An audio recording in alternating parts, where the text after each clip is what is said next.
Hi Taurus! Welcome back sa ating Tagalog reading channel. Ako ay si Abby at isa akong intuitive reader. Sa mga new viewers natin, welcome po sa ating Tagalog reading channel. Sa mga current subscribers natin, maraming salamat sa pagsuporta sa inyong monthly Tagalog readings. Alright? So, sa video na to, gagawin muna natin ang inyong general life reading. Tapos may second video tayo na i-upload para sa inyong love spread reading. Alright, Taurus? I-shuffle lang muna natin yung mga cards again in front of the camera bago tayo mag-upisa. And I'll see you guys in few seconds, okay?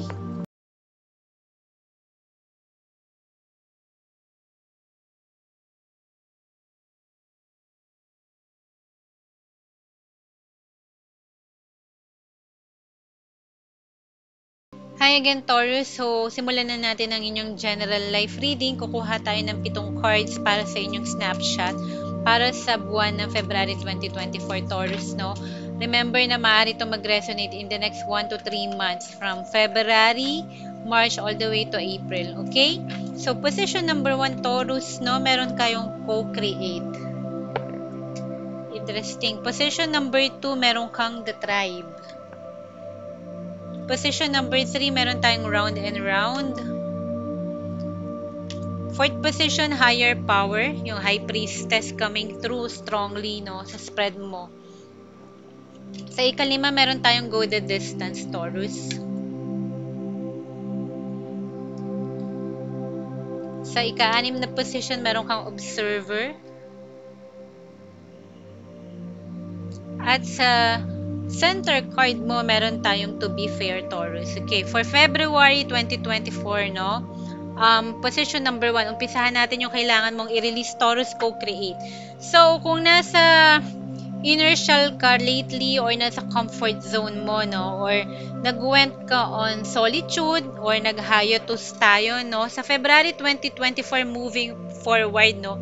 May energy na papasok na kung saan kailangan mong makipagtrabaho, makisalamuha, makisocialize. Okay?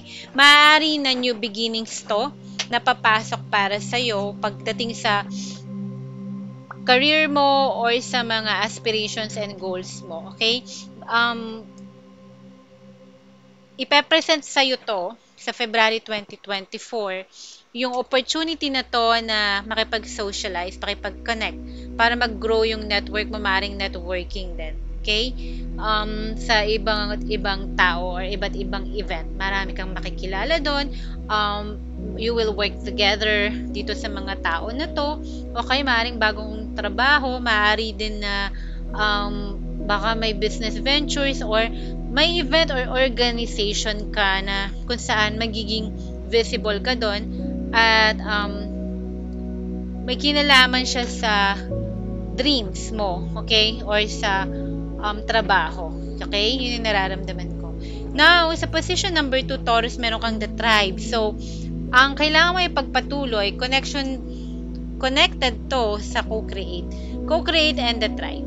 So, sa February, moving forward to, no? Maaari kang makakilala ng mga connections. No, like say makakatrabaho mo, makikipag-socialize ka, networking, mga light-minded or like-minded people, no? Same ng wavelength mo, same ng interest, same kayo ng maybe ng trabaho, ng line of business as well, no?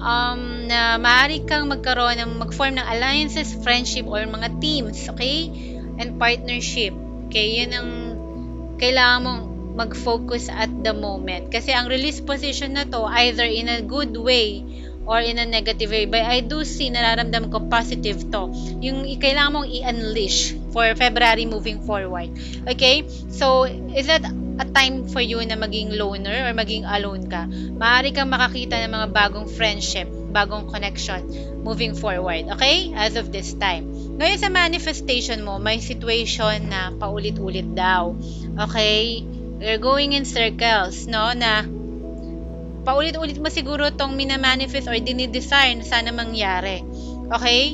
Something na interested ka, but it seems like parang wala pa tayong nakikita na parang end goal or result dun sa gusto mong i-manifest na sitwasyon na yun. Okay? So, it's like same situation, no matter how hard we try, no?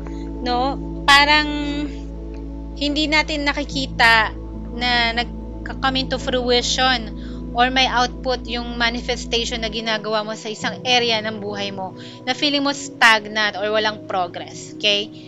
Feel free to resonate. Pwedeng sa love life, pwedeng personal relationships, pwedeng career or business to. Okay? But we will see later. Ngayon, yung fourth position mo, may higher power. Okay? So, ito ang external energy sa'yo, Taurus, no? Higher power, high priestess. So, yung external energy mo, I think guided ka ng higher knowledge, no? It could be may nag-a-advise sa'yo na wise person, no? Or medyo natuto ka rin sa mga lessons sa buhay mo lately na naging mas wiser ka or may wisdom ka para ma-discern or maka-influence tong wisdom na to or higher or deeper knowledge na to sa'yo sa buwan ng February. Okay? Yun yung external energy. So, hindi sinasabi dito na it's actually your energy, pero maaaring may mga influencers na mag-a-advise sa'yo, like counselor, advisor, or a friend, or parang someone more mature para sa'yo na matututo ka, i-guide ka nila. Okay? So, be more welcoming dun sa mga people na wise, na full of wisdom, na maraming karanasan sa buhay sa buwan ng February moving forward. To pinag-uusapan natin in the next 1 to 3 months. Now, yung kailangan mo ibigay sa sarili mo, go the distance. So, hard work, okay, make the effort, wag mapagod. Hindi ito yung time ng February na mag-slacking tayo or maging lazy tayo.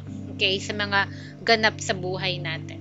Okay, kinakailangan ng a little bit of stretch para makamit mo yung mga bagay na nais mo. Okay, yung mga dreams mo. So, nire-require ka dito na maaaring may travel, physical travel, may distance din na involved na kailangan mo i-conquer. Kailangan mong i-bridge yung gap din. No, kung may gap sa area ng buhay mo, sinasabi it's about time, gumawa ka ng way to bridge yung gap na yon.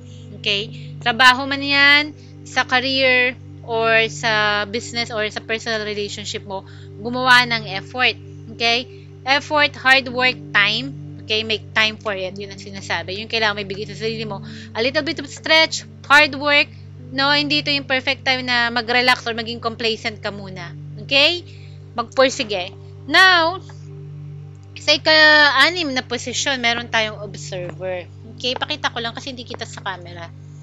Okay, so, ito ang new beginnings mo. Nakita mo yung manifestation mo round and round. Kasi yung new beginnings mo is observer. So, pagdating sa manifestation and new beginnings, medyo sabihin natin na naka-put on hold yung mga new beginnings natin. Or may situation tayo na tinatry natin na magkaroon ng something out of it. Okay? Yun ang sinasabihin natin, no? Maaring may time na involve, may oras at panahon na nakalaan dito, or kailangan mong maigi munang pag-aralan, kaya may observer itong mga new beginnings mo, no? Hindi siya something na overnight may decision ka, or overtime magkakaroon ka ng decision. So, yung mga new beginnings ang sinasabi, pakiramdaman, mag-discern, i-weigh mo yung pros and cons, no? Bago tayo magsimulang muli. Kung ano man yan, sa pag-ibig, career, sa job, sa mga personal affairs mo man yan. Okay? So, yung new beginnings mo, be more careful ang sinasabi dito. Feeling mo, malapit na siya. So near yet so far. Nakita mo siya, tinitingnan niya yung buwan. Di ba pag titingnan mo, minsan parang ang lapit nung buwan sa vantage point mo. Pero don't be deceived, miles away pang buwan mula dito, di ba? Though ito ang pinakamalapit sa atin, kitang-kita mo siya, but still malayo pa rin, di ba? Kailangan mo ng rocket, ng spaceship, para makapunta sa moon, di ba? So near yet so far, yung mga new beginnings na yan. So, maging more calculative tayo, okay? Sa mga bagong simula, take precaution, yun ang sinasabi dyan. Okay, wag tayong masilaw at face value na sa vantage point mo na parang, oo, lapit na, makakamit ko na. Okay, wag masyadong ma-over-excite or mag-over-indulge na nandyan na paparating na. But, yun sinasabi, go the distance. Kaya nga may distance na involve. You see, I feel like connected siya dito sa new beginnings mo. Okay, so near yet so far, kailangan mo pa rin pitasin ang prutas sa puno, ganon. Mag-e-effort pa rin tayo. Huwag tayong magiging one tamad na antay mong bumagsak na lang sa harapan mo, di ba? Ang sakit. Pag tumama sa ulo natin. Ganyan yun eh. Yung energy na yun. It's an analogy, guys.